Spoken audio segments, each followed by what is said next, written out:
सबंध राज्यभराचं लक्ष लागलेल्या माढा लोकसभा मतदारसंघामध्ये नवनव्या राजकीय नाट्यमय घडामोडी घडताना आपल्याला पाहायला मिळतात। आपण जर पाहिलं तर मागील 2 ते 3 दिवसापासून शरदचंद्रजी पवार यांच्या या लोकसभा मतदारसंघामध्ये सभा होताना आपल्याला पाहायला मिळतात। एकीकडे शरदचंद्रजी पवार यांनी स्वतः या मतदारसंघामध्ये लक्ष घातलेलं असताना राज्याचे गृहमंत्री देवेंद्र फडणवीस यांनी देखील आवर्जून या मतदारसंघामध्ये लक्ष केंद्रित केलेलं आहे। आपण जर पाहिलं मागच्या काही घडामोडींचा इतिहास जर ध्यानी घेतला तर रणजितसिंह मोहिते पाटील जे कुटुंब आहे ते भाजपापासून बंडखोरी घेऊन तुतारी हाती घेतल्यानंतर या घडामोडीला आणि माढा लोकसभा मतदारसंघाच्या लढाईला विशेष राजकीय महत्त्व प्राप्त झालेलं आपल्याला पाहायला मिळतंय। एकीकडे शरद पवार यांच्या सभांचा धडाका असताना दुसरीकडे देवेंद्र फडणवीस जे आहेत ते सोलापूरच्या माढ्यामध्ये आज येत आहेत। तर माढ्यातील आरोग्यमंत्री तानाजीराव सावंत यांचे बंधू असलेले शिवसेनेचे संपर्क प्रमुख शिवाजीराव सावंत यांच्या घरासमोरील भव्य प्रांगणामध्ये ही सभा जी आहे ती आपल्याला पार पडताना पाहायला मिळणार आहे। येत्या काही वेळामध्येच या ठिकाणी जे आहे ते देवेंद्र फडणवीस या ठिकाणी दाखल होतील, बार्शीमधून ते या ठिकाणी पोहोचतील आणि या सभेच्या निमित्तानं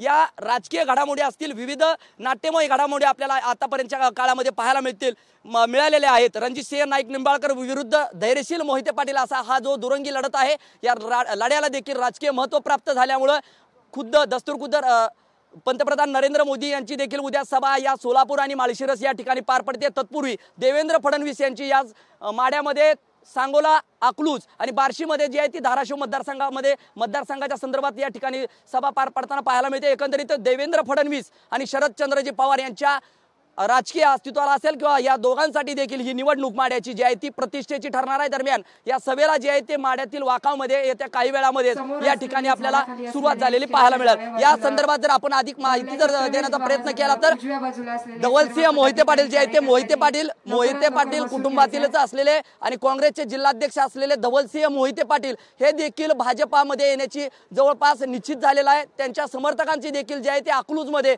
शक्ती प्रदर्शन जे आहे ते येत्या दुपारच्या सत्रामध्ये होताना आपल्याला पाहायला मिळणार। त्यामुळे देवेंद्र फडणवीस यांच्या सभेकडे जे आहे ते मतदारसंघातील जनतेचं लक्ष लागलेलं आहे। शरद पवार यांच्या सभेला देवेंद्र फडणवीस काय प्रत्युत्तर देतील हे देखील पाहणं तितकंच महत्त्वाचं असणार आहे। कॅमेरा पर्सन अमित समी, संदीप शिंदे, TV9 मराठी, वाकाव, माढा, सोलापूर।